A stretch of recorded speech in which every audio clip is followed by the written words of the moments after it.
Pour se projeter vers l'avant, le nageur oriente ses appuis vers l'arrière.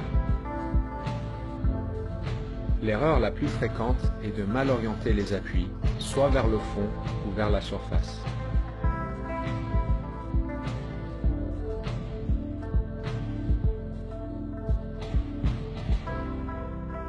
Les nageurs experts utilisent l'intégralité de l'avant-bras et de la main pour se propulser vers l'avant. Il est important que l'avant-bras soit 90 degrés par rapport au fond de la piscine. Les nageurs novices ont tendance à tirer avec les coudes en premier et de se servir uniquement de la surface de la main. En nageant de cette manière, les bras ont tendance à tourner dans le vide et le nageur fait du surplace. Cela se traduit par une faible distance par cycle. En utilisant correctement les avant-bras, le nageur se déplace au-dessus d'un point d'appui qui est fixe.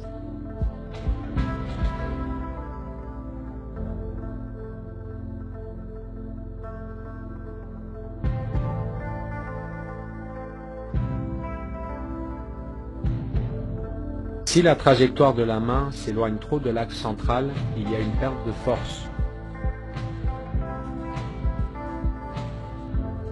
Il est important que la main suive une trajectoire rectiligne qui se trouve sous l'axe de l'épaule. Si l'avant-bras reste bien placé, le coude se décale inévitablement vers l'extérieur.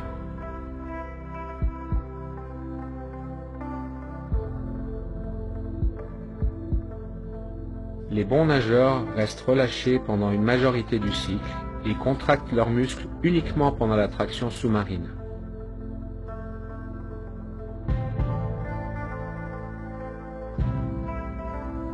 Les masses d'eau sont pulsées vers l'arrière et nous pouvons identifier deux phases de propulsion.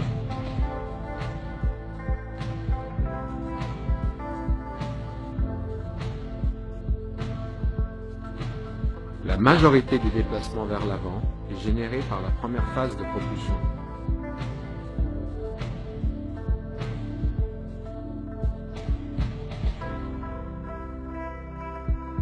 Puisque l'eau est un milieu très dense, il est primordial d'avoir une propulsion continue en évitant les temps d'arrêt entre les phases propulsives.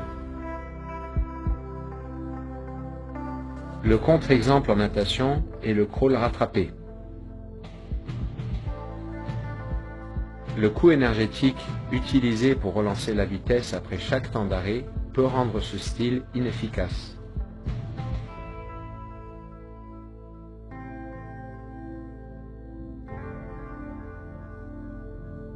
Dans toutes les nages, une propulsion efficace est le résultat d'une orientation correcte des appuis, de l'utilisation des bons muscles au bon moment et de la continuité. There's no better way to train a narrow, consistent kick than with vertical flutter kick. And coaches, there's no better way to improve a swimmer's kick than to film them doing this and show them how they're moving their legs and feet. The model looks like this. The legs are long, yet supple. The toes are pointed, yet the feet and ankles are flexible. The kick initiates with the hips and thighs, and not with the knees.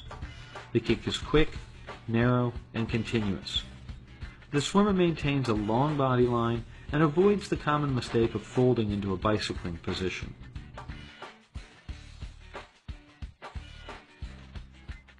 The kick should also be so narrow and continuous that when the swimmer's hands are held out of the water, the body remains steady with no bouncing. To add a fine point to this drill, try making sharp, 90-degree turns using only the hips and kick to power your rotation. Make sure the hips are creating the power. As your timing improves, your turns will become more precise.